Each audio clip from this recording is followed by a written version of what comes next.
हमारे चैनल पर। और आज मैं यहाँ मौर्य साम्राज्य के कुछ बचे हुए भाग के बारे में आपको बताऊंगी।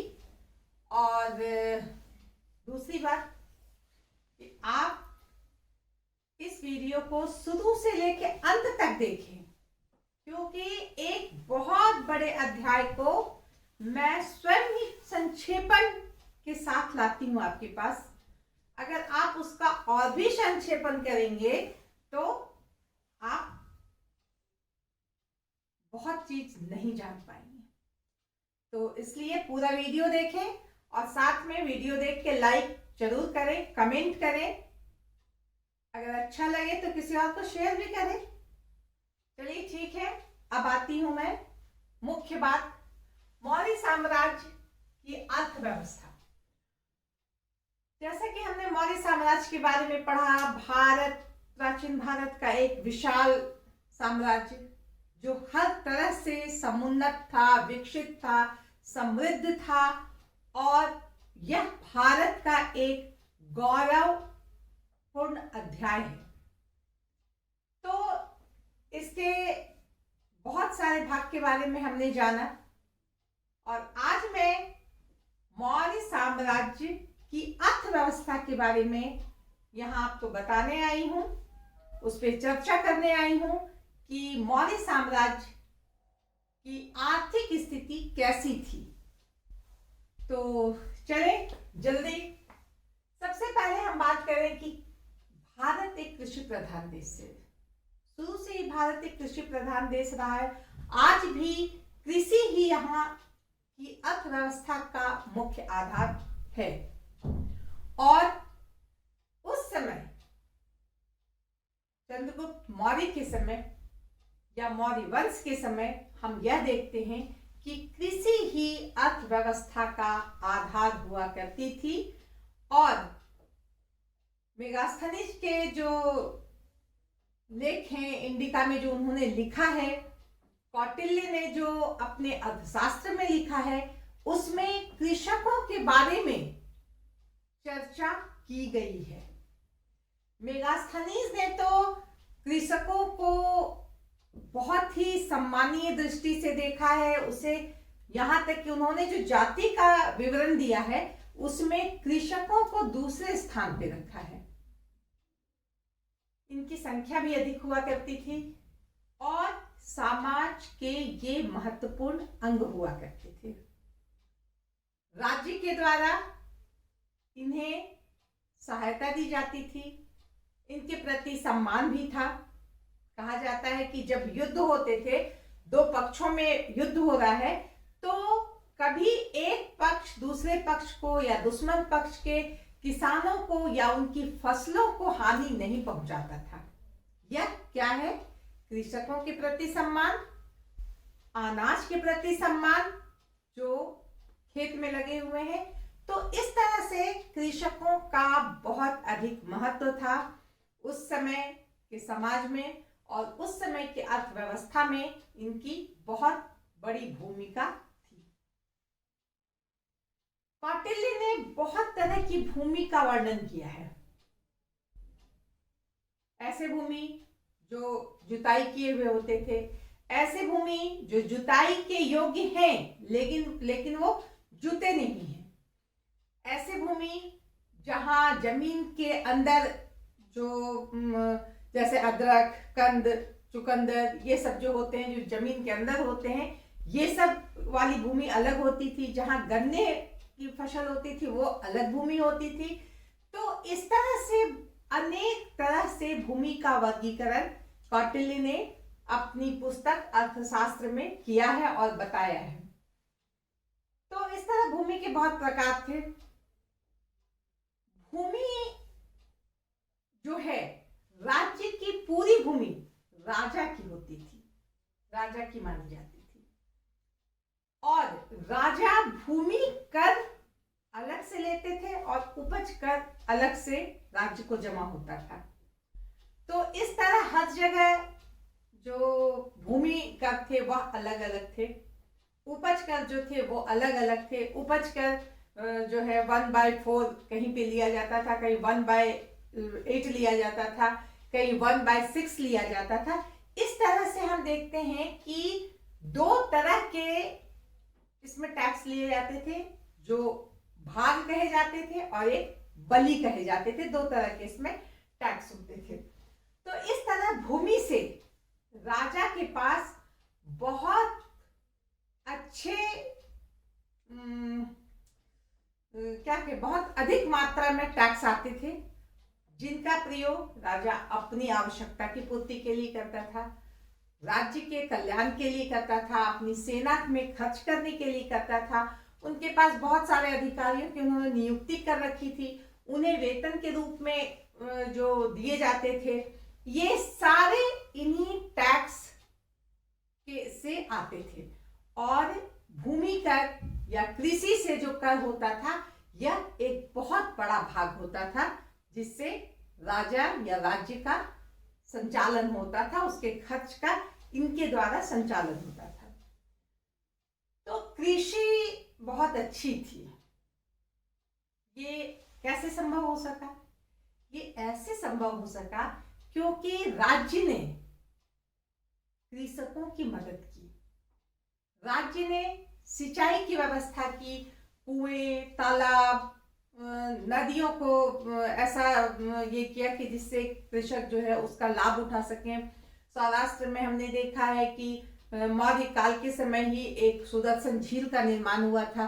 तो इन बांधों का, इन झीलों का निर्माण में एक मुख्य भाग जो है सिंचाई से संबंधित था। सिंचाई के लिए ये काम किया गया था। तो इस तरह से हम देखते हैं सिंचाई की पूरी व्यवस्था राज्य के द्वारा की जाती थी, और इसका परिणाम यह होता था कि राज्य में अच्छे फसल का उत्पादन होता था। और साथ ही कौटिल्य ने यह भी कहा है कि साल में 4 बार फसल हो जाते थे, मतलब 4 तरह के फसल एक साल में हो जाते थे, जो यह बताने के लिए काफी है कि उस समय कृषि के क्षेत्र का जो क्षेत्र है वह बिल्कुल समुन्नत था। उन्हें हर तरह से संरक्षण, सहायता प्राप्त थी, और कृषि जो है उस मौर्य साम्राज्य के अर्थव्यवस्था का मुख्य आधार था। अब हम बात करते हैं पशुपालन की। कृषि होगी तो पशुपालन भी होगा, क्योंकि कृषि और पशुपालन एक दूसरे पर डिपेंड है। बहुत तरह के पशु यहाँ के लोग पालते थे। राज्य की राज्य के ओर से बड़े बड़े पशुओं के रखने की व्यवस्था थी। बड़े बड़े जिसको कहा जाता है गाय, बैल, ऊंट, जो भी चीज होते उसकी वो भी होता था, पर्सनल भी लोग रखते थे। तो ये जो पशु हैं ये बहुत सारे कार्य में सहायक होते थे। हम जानते हैं कृषि कार्य में पशुओं की आवश्यकता है। पशु के द्वारा खेत की जुताई होती है, पशु के द्वारा जो है उनके गोबर से उर्वरक भी तैयार होते हैं। इसके अलावा हम देखते हैं एक जगह से दूसरी जगह जाने में यातायात की व्यवस्था में पशुओं का बहुत महत्वपूर्ण स्थान था। चाहे ऊंट हो, गधे हो, घोड़े हो, बैल हो, ये जो है यातायात के लिए भी एक बहुत महत्वपूर्ण और सर्वोत्तम साधन माने जाते थे उस समय। इसके अलावा सरकार द्वारा इन पशुओं के लिए चारागाह की व्यवस्था की गई थी, ताकि पशुओं को चारागाह की दिक्कत ना हो। और इसके लिए भी अध्यक्ष नियुक्त होते थे, जो यह जानकारी हिसाब रखते थे कि किस क्षेत्र में कितने पशु हैं, कहाँ चारागाह की आवश्यकता है, कहाँ पे कमी है, कहाँ पशु और चाहिए। बहुत सारी ऐसी बातें थी जो पशुपालन विभाग जो वहां का था वह करता था। पशु हत्या उस समय में बिल्कुल निषिद्ध थी। ये अशोक जो हैं इन्होंने तो अपने शिलालेखों में पशु हत्या को रोक ही दिया था, उस पर रोक लगाया था। साथ ही हम ये देखते हैं गौ हत्या को भी बहुत ही खराब माना जाता था। पशुओं की चोरी या गौ हत्या ये एक बहुत ही माने विभत्स क्या कहें विभत्स घटना होती थी, जिसके लिए उससे जो ऐसा करता था उसे कठोर दंड दिया जाता था। तो इस तरह से हम देखते हैं पशुओं के प्रति राज्य की जिम्मेवारी भी बहुत थी। पशु सिर्फ किसी परिवार को या जो पालते थे अपने मालिक का सिर्फ दूध दही खाने पीने गोबर का ही व्यवस्था नहीं करता था, वह पशु राज्य को एक महत्वपूर्ण आय का स्रोत बनाता था अपने आप को, और उससे राज्य को बहुत अधिक लाभ होता था। अब हम बात करते हैं उद्योग की। उद्योग धंधे यह अर्थव्यवस्था के केंद्र होते हैं, और आश्चर्य की बात है और खुशी की बात है और ये गौरव की भी बात है कि उस समय मौर्य वंश के समय यहाँ के उद्योग धंधे अत्यंत ही उच्च कोटि के थे। वस्त्र उद्योग के क्षेत्र में, या हम बात करें पत्थर काटने उसकी पॉलिश या उसको चमकाने के क्षेत्र में, हम बात करें धातु विज्ञान के क्षेत्र में, तो इन सारे क्षेत्रों में उद्योग धंधों ने काफी उन्नति की थी, जिसका परिणाम यह था कि राज्य को इससे बहुत अधिक आमदनी होती थी, जिससे राज्य मजबूत होता था। उसकी आर्थिक स्थिति मजबूत होने से वह हर तरफ से मजबूत हो सकता था और होता था। तो सबसे पहले हम बात करते हैं वस्त्र उद्योग की।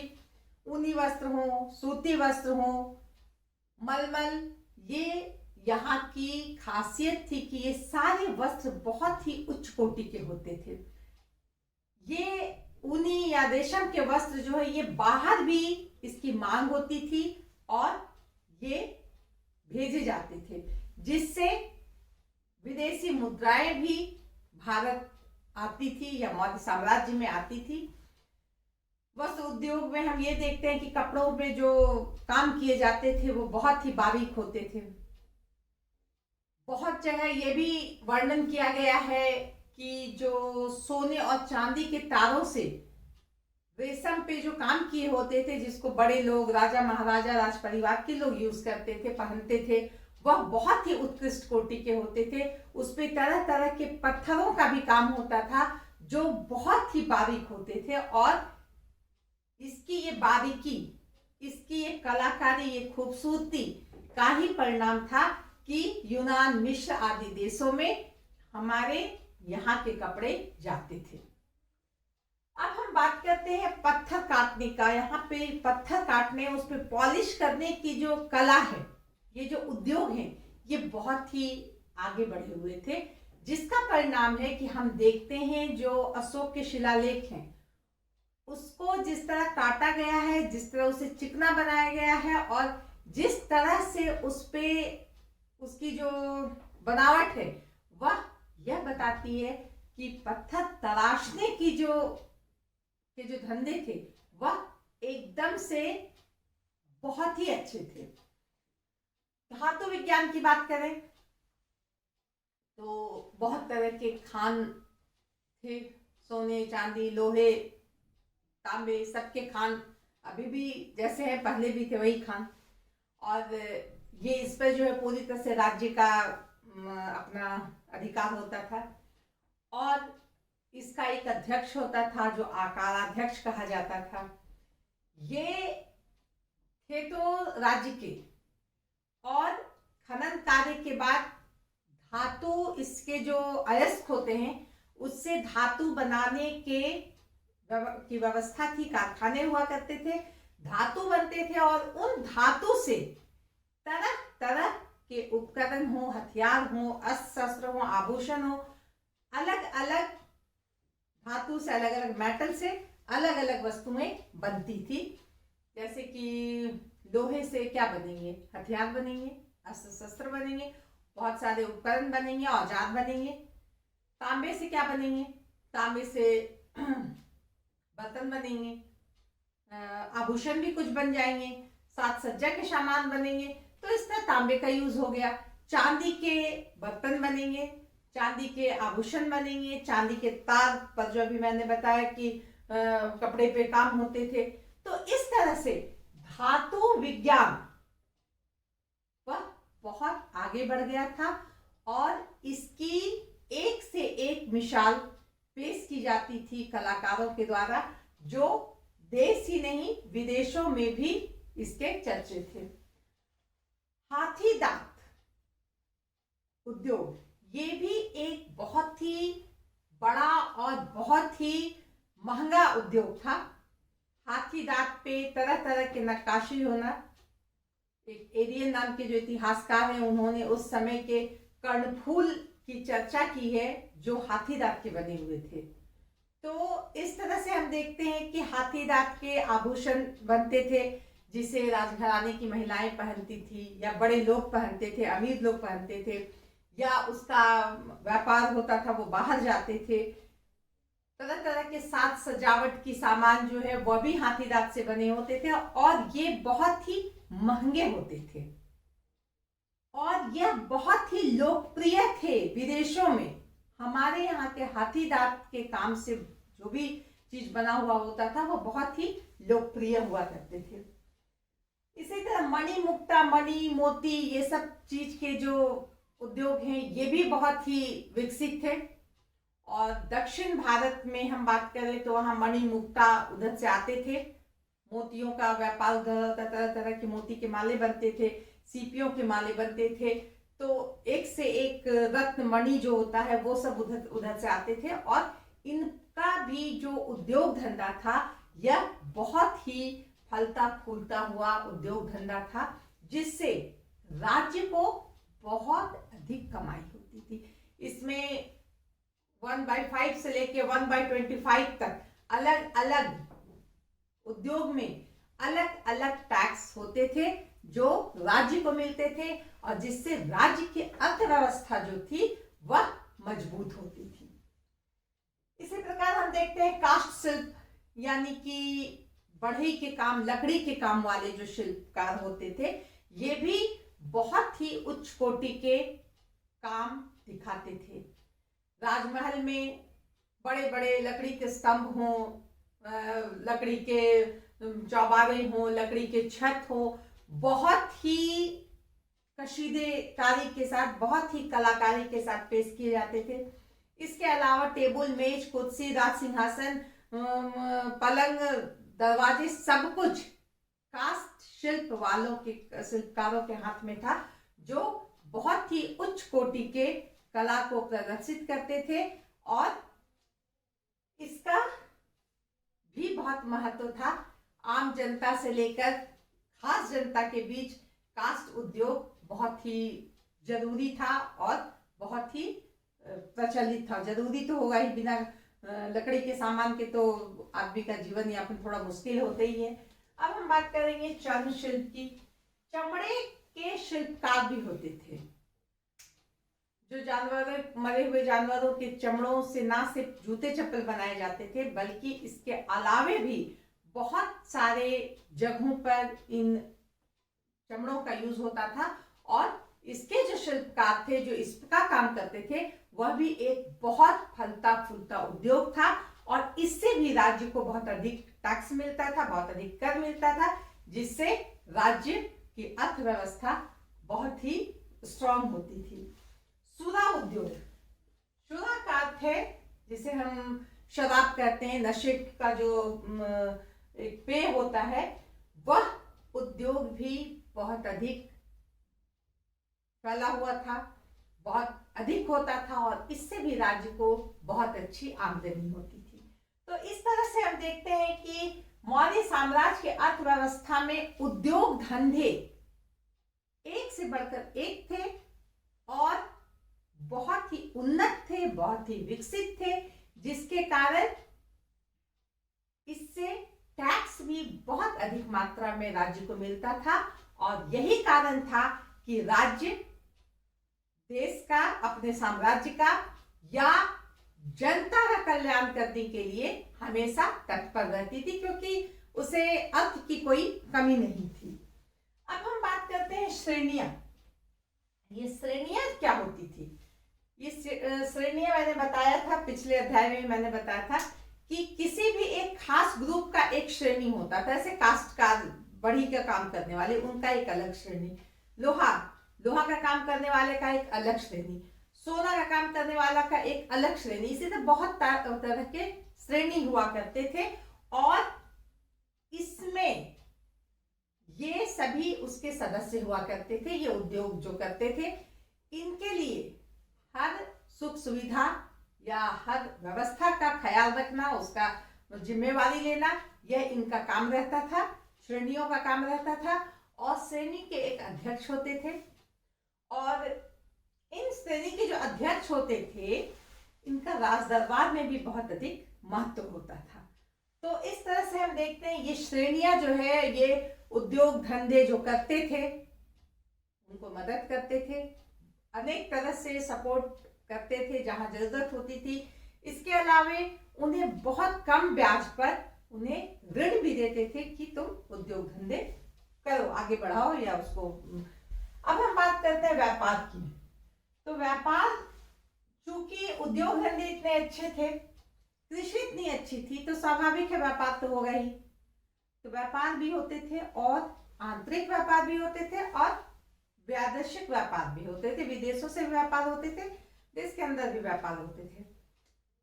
देश के अंदर थल मार्ग से व्यापार होता था, नदियों के द्वारा व्यापार होता था, और पाटलिपुत्र जो एक राजधानी थी उस समय मौर्य साम्राज्य की, वहां से लेके उत्तर पश्चिम तक व्यापारिक मार्ग बना हुआ था, जो लगभग 1500 मील लंबा था। वह व्यापारिक मार्ग ही था। वो पूरा रास्ता जो जिस क्षेत्र से होकर गुजरता था, वह व्यापारियों के लिए बहुत ही महत्वपूर्ण होता था, उन नगरों के लिए बहुत महत्वपूर्ण होता था। तो इस तरह हम देखते हैं उत्तर पश्चिम जाने के अतिरिक्त उत्तर हिमालय की तरफ भी एक रास्ता जाता था, एक रास्ता हिमालय की तरफ जाता था, एक रास्ता पाटलिपुत्र से ताम्रलिप्ति की तरफ जाता था, बंगाल की तरफ। एक नहीं, बहुत सारे रास्ते दक्षिण की तरफ जाते थे, और इन सभी मार्गों से व्यापार होता था, जो आंतरिक व्यापार था।